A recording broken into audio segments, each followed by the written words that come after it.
Africa, a sister in the United States, working with a sister in Africa. And the sisters always say, well, who sent you here? Why have you come?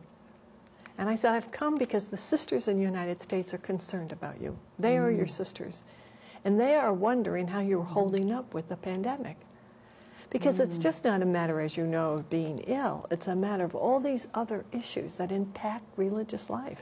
They do. They have orphans sleeping in their courtyards. They're out in the bush. Are they themselves, how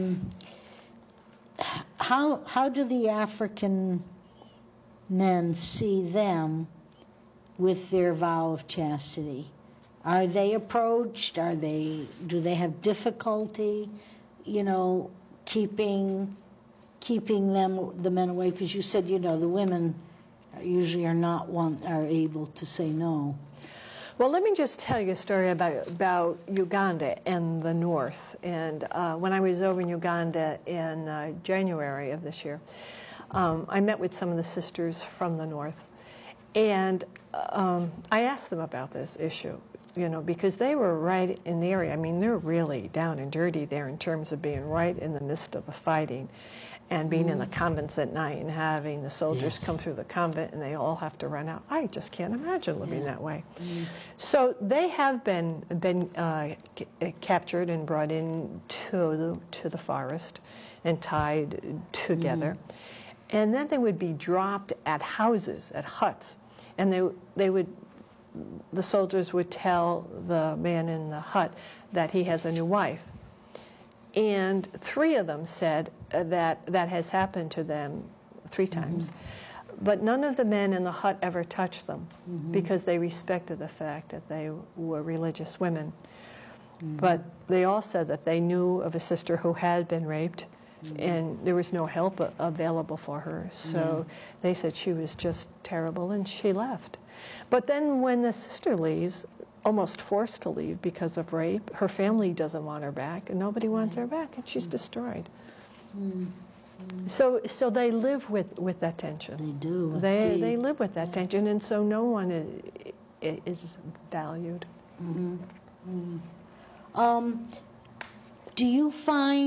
Have you found other sisters other than the Sisters of Mercy here in the United States to support this sister-to-sister project? Or?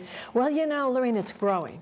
Yeah. It's growing because folks are hearing about it and they want to be a part of it. What makes it really work is the fact that we work with sisters on the grassroots level. And so we don't go in there saying we have something. We work with the sisters. We work with a group of them, like the coordinating group.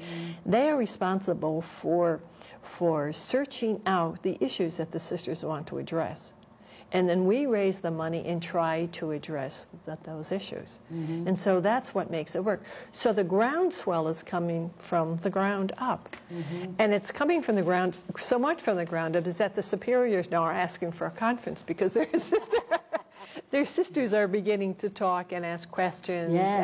And so perhaps it's the beginning of the revolution in Africa. Of women's liberation. That's right. I saw one on the one website. It said, "Welcome to the Ecumenical Advocacy Alliance." Now, it says more than 100 churches and church-related organizations have joined the alliance by committing themselves to speak out with one voice against injustice, to confront structures of power, practice, and attitude which deprive human beings of dignity. And of course, this is based on the gospel. Now, does this have something to do with the Sister to Sister project? Yes. It only is that I use that as a point, a source of information. They keep me informed of what they are doing. It's worldwide. In fact, Sister Margaret Farley went to South Africa 2 months ago, and she addressed that group. We are a very theological-based group. We don't just come out of this like from Mars or something. It's all based in the belief that we are equal. And so we really do, in the midst of the conferences, we have prayer, we have really, the sisters really get to process their stuff. Probably for the first time. But by ecumenical, are you, is it not just Roman Catholic? No, not just Roman Catholic. So it is, all the churches of, well, not all, but several denominations can be involved. Oh, yes. Mm-hmm. And they are very, very good. Mm-hmm. They're an excellent source. That's great. Oh, excellent source. Yeah. What would you say is your greatest need at this time? Well, I don't know if it's the greatest need, but it's the greatest concern that I have, Lorraine, and it's grown and grown and grown. It's the grave injustice against women. Grave injustice against women. Women in the Congo, women in Africa are raped systematically. Mm-hmm. It is just awful. If there was one thing that all of us throughout the world could do, would be to address that issue. It is. It's a very, very... It is as basic. That's right. As anything I could put my finger on in any institution. Mm-hmm.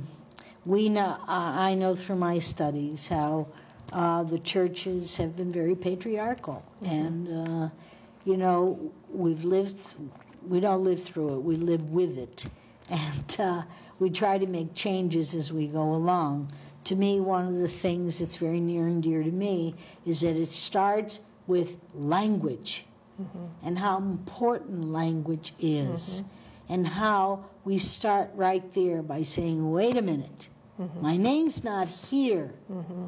My name needs to be here in the text. Mm-hmm. Okay? It isn't God came for man. God came for humankind. Mm-hmm. It's this whole thing that's that basic mm-hmm. to me. Mm-hmm. And so we are devalued.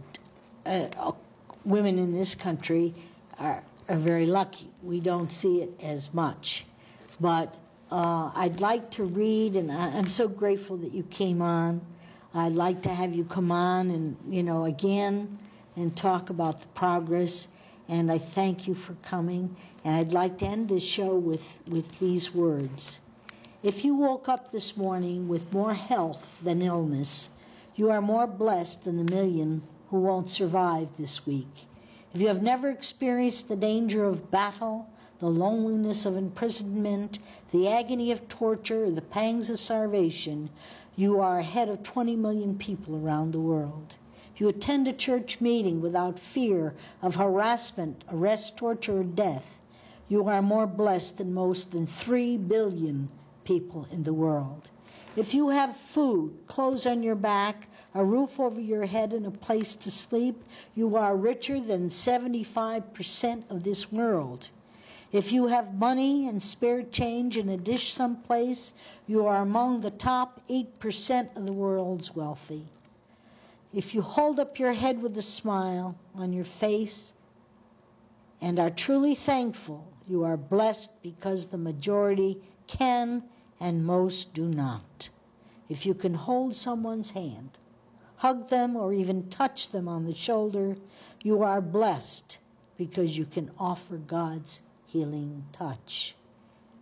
If you can hear this message, you are more blessed than over 2 billion people in the world who cannot be privileged to reading, writing, or any of the education you have. Thank you for listening, and good night, and keep your hearts and your minds open to this voice in the wilderness. Good night. And to the